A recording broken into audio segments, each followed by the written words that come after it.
Welcome to this life. Welcome to this life. Welcome. I hope you can see me better and the lighting is very good. Today, I want to show you how you can become a pharmacist in 2025.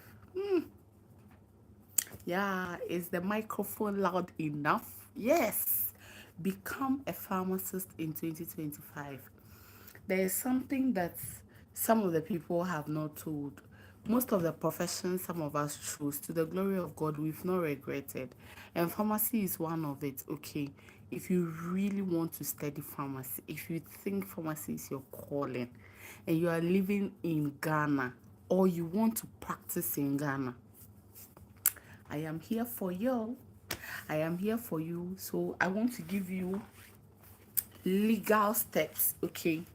Legal steps, nothing short of what you will do. I want to help you. Do you get it? Make your make your journey so easy, okay?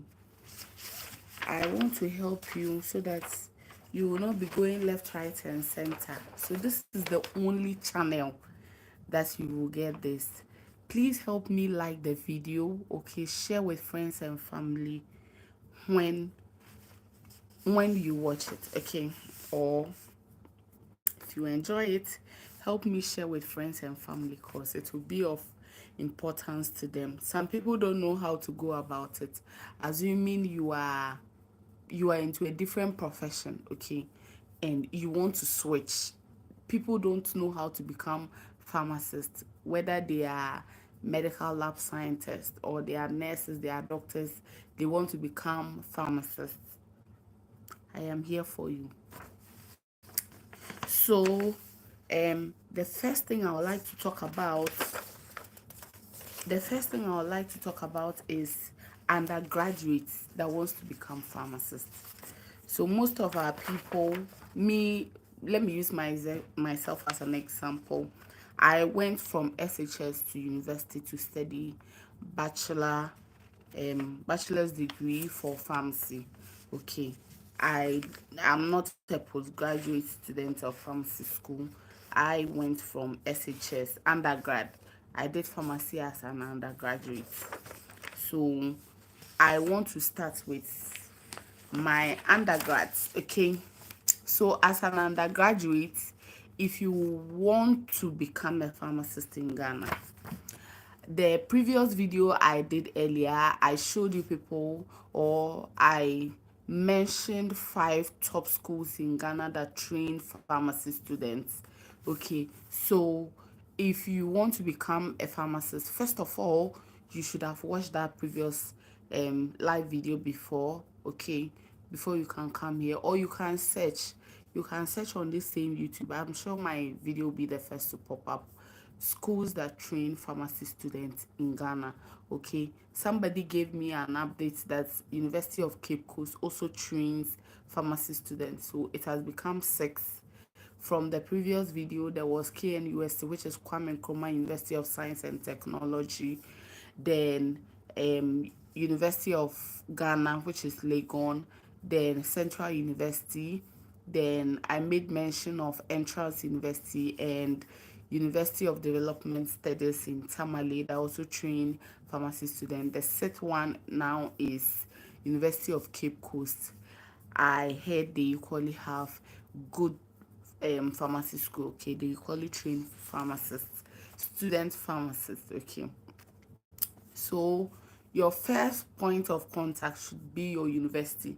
You should have at least had a degree, okay? Your degree is the first thing we'll talk about. So you now have your degree. What next? Okay, what next? So I printed this here. I have this course. I don't want to guess. I want to go through the steps with you, okay? So what will qualify somebody to be a pharmacist in Ghana? That is the question. Okay. So qualification for registration, according to the Public Health Regulatory Act, which refers to the act that regulates all the agencies, okay, all the regulatory bodies. When it comes to that of the Pharmacy Council, this is what it says. You should at least meet these requirements, okay. So qualification for pharmacists for registration, that is the part 83 subsection 1. It says that a person shall not be registered to practice as a pharmacist unless the person holds a degree in pharmacy. Okay, so as I said earlier, your degree in pharmacy is the first thing. So before you can even talk about registration, you should have completed university. Yes, your BSc in pharmacy or your MSc in pharmacy should be lying down, waiting before you can gently say that I want to apply for registration. Or B, holds a qualification recognized by the Pharmacy Council board that entitles the person to be registered as a pharmacist. And so, as I was saying, the first thing, you should have your pharmacy degree, or you should hold a qualification that is recognized by the Pharmacy Council, okay, or the pharmacy board. The thing is that most of the foreign trained, they don't hold BSc, they don't hold a degree, they rather hold masters, or they hold a doctorate, how do you call it, they hold PharmD. So let me see, it's either you have the MSc M Pharm, you have the B Pharm, or you have the PharmD.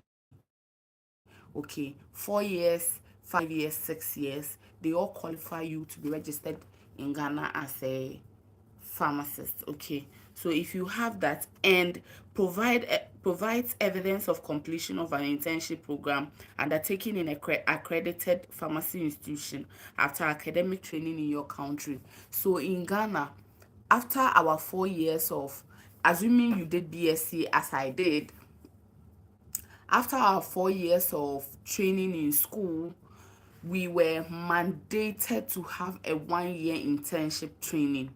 Okay, so you have 1 year internship training in a school, in a hospital or in a facility that is accredited to train pharmacists. It's not just hospitals, community pharmacies are included, regulatory bodies are also included. So wherever pharmacists practice, you are mandated, okay, depending on where you'll be posted. So you must have an evidence that you have done the internship. That evidence will be part of your degree.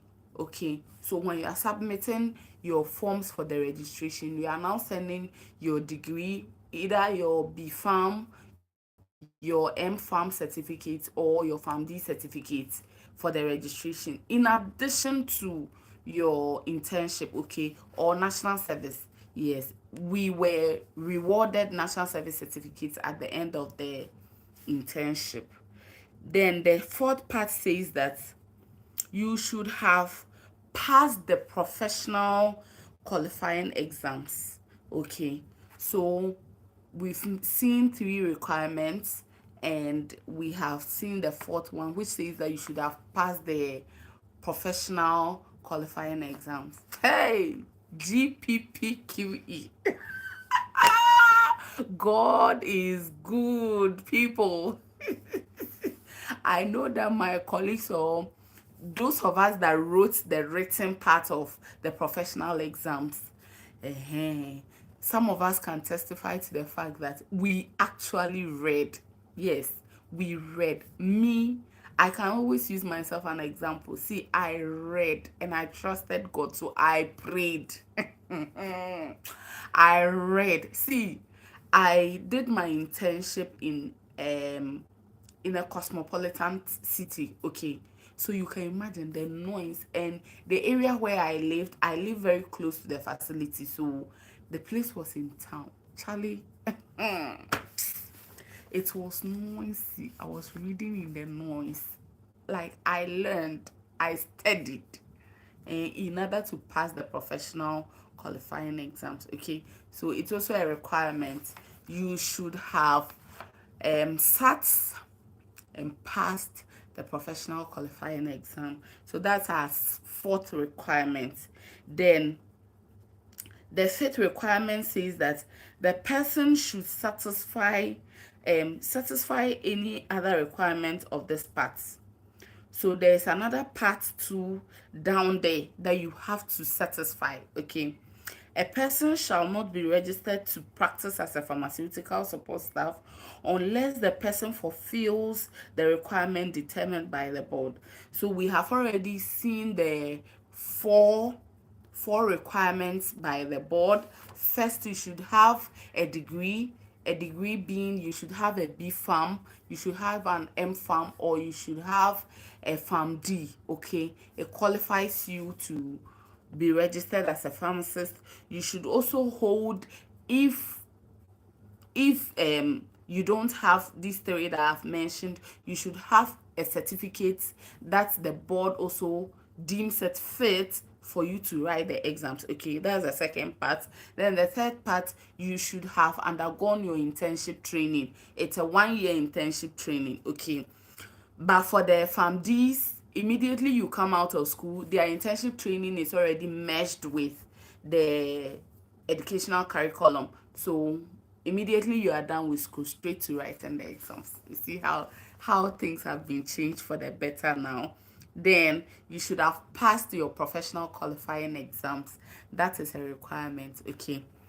So um the E says that the person should have satisfied the requirement of this part, and the part includes, the first one says a person shall not be registered to practice as a pharmaceutical support staff unless the person fulfills the requirement determined by the board. So we've already seen the requirement determined by the board in the first part. Then a person registered by the board shall pay a prescribed fee. Yes. How much did we pay then? I wanted to remember how much we paid then for sitting the qualifying for the qualifying exam. Okay, so then I was opportuned to serve or learn at the pharmacy council. Okay, a branch of the pharmacy council in the region where I was learning. Okay, so for us it was free. Okay, it was free. We didn't pay, but those that didn't serve under pharmacy council, they were required to pay 300 cedis as at 2018. I don't know how much it is paid in 2025, but I know that it will not be more than 1,000 cedis. Okay, so the other part says that the person who has obtained a higher degree or additional qualification is entitled to have the degree or additional qualification inserted in the register in addition to the qualification previously registered. Okay, so assuming you have a higher degree, assuming I had a PhD then before you get it, the board is saying that you should insert into your register the my documents that I'll be presenting for the qualification. I should have added it already. So if I have any other higher qualification apart from the M Pharm, B Pharm, or the Pharm D, I should add it to um my registration document. Okay, so that is that. It's quite simple. That is that I intentionally used what the law says so that we'll all be on the same page. If you want to be a pharmacist in Ghana in 2025, you should have met these requirements. Okay, have your degree or have your qualification that the board sees that it is equivalent to the degree for you to be registered, have your internship, pay your prescribed fee, then you write the exams. Okay, quite simple. But let me talk about our foreign trained, because it's very important. Some people were trained abroad. I had colleagues that were trained in Russia, colleagues that were trained in Cuba, than other colleagues that were trained in other foreign countries. So if you were trained in a foreign country, listen to this one. This is for you, okay? You need this one. As a foreign trained, the board is not saying that you are not trained in Ghana, so you won't be registered, okay? Provisions have been made for you. So a foreign trained person may be registered as a practitioner where that person satisfies the requirements in the section 83. The section 83 is the four requirements I mentioned. You have your degree. You should have had an internship of the country you were trained as a foreign trained. Yes, assuming I studied in Cuba, I should be able to bring a certificate that, oh, after my education there, I served. Okay, it's either you served as a national service personnel or where you had further training in terms of practicals. Okay, you should have had that and you should have satisfied all the requirements in the 2083. Then the person should have a good working knowledge of the English language. This is because officially the language for communicating in Ghana is English. Okay, so Ghana is an English speaking country. So assuming in Cuba I learned Spanish when I am back in Ghana. Before I could write for the exam, I should have been able to master the English language, at least write, read, communicate effectively. Okay. Then the third requirement for the foreign trained are the person should have a proof of qualification and registration to practice in that person's country of origin or where the person was trained. So assuming I was trained in Cuba or I was trained in Madagascar, I was trained in India, wherever I had my training from, I should bring a proof of the qualification. Okay, I should have been a pharmacist in Spain before I can become a pharmacist in Ghana. That is what this part says. It said the person should have a proof of qualification and registration to practice. Okay, so assuming I was trained in Abidjan or I was trained in Ouagadougou, capital city of Burkina Faso, I should have practiced in Ouagadougou or Abidjan before I can be registered in Ghana as a pharmacist. I think this part is very clear. So when you finish your school, don't be quick to come home. You must write their exam, their qualifying exam in whichever country you were trained. In other, you should have had your license in whichever country you were trained before you can become qualified in Ghana, okay, as a foreign trained. And I think that will be that for both locally trained and foreign trained, okay, if you want to become a pharmacist. So this video is into two parts for those that are trained in Ghana and those that are trained abroad. Okay, I've mentioned that part very well. So now let's come to those who are into different professions, okay, and want to study pharmacy or and want to become pharmacist. Some people were saying, is there any reduction of years for those that go to the pharmacy school and all that? If you are a nurse, you are a health professional, or you are even a pharmacy technician that you want to go back to school and study to become a pharmacist for Ghana or in Ghana, all I can tell you is that you have to go back to the universities that I mentioned. Yes, so far there are 6 universities in Ghana that train pharmacy students. Okay, so you have to go back to the university. Some years ago, about 2 or 3 years ago, University of Development Studies was giving 1 year reduction for pharmacy technicians. Okay, if you're a pharmacy technician that you want to become a pharmacist, they were reducing your number of years you will study by 1 year. So instead of going to level 100, you start from 200. Okay, that was years ago, but I think it has been scrapped off. Now everybody goes through the 6 years. Everybody goes through the 6 years, irrespective of your how do you call it, your profession that you were into. If you were a nurse or you were a doctor or whatever you were into, you are starting from the basics from level 100. That is what I know for now. As at the first quarter and into the early second quarter of 2025, if you are if you are into any profession and you want to become a pharmacist, you have to go back to the university.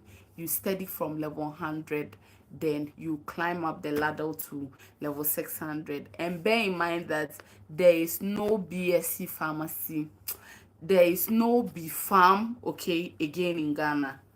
All pharmacy programs are PharmD, which means you go through 6 years of education to become a pharmacist. Okay, thank you so much for watching this video, and I am very happy to see everybody online with me.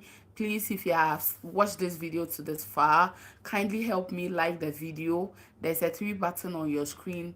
Tap on the 3 button, you see the like button. Help me like the video, share it with friends and family, everybody who is interested in learning about pharmacy or who is interested in becoming a pharmacist in Ghana this 2025. This is the lay down procedure you have to go through to become a pharmacist in Ghana. And thank you. God willing, tomorrow I will be here to talk about how you can become a pharmacy technician in Ghana. Assuming you are into a different profession and you want to be a pharmaceutical staff or a pharmaceutical support staff by learning pharmacy technician, or becoming a pharmacy technician or becoming a pharmacy technologist, you the processes you go through. Okay, thank you so much, and I appreciate you all. Bye.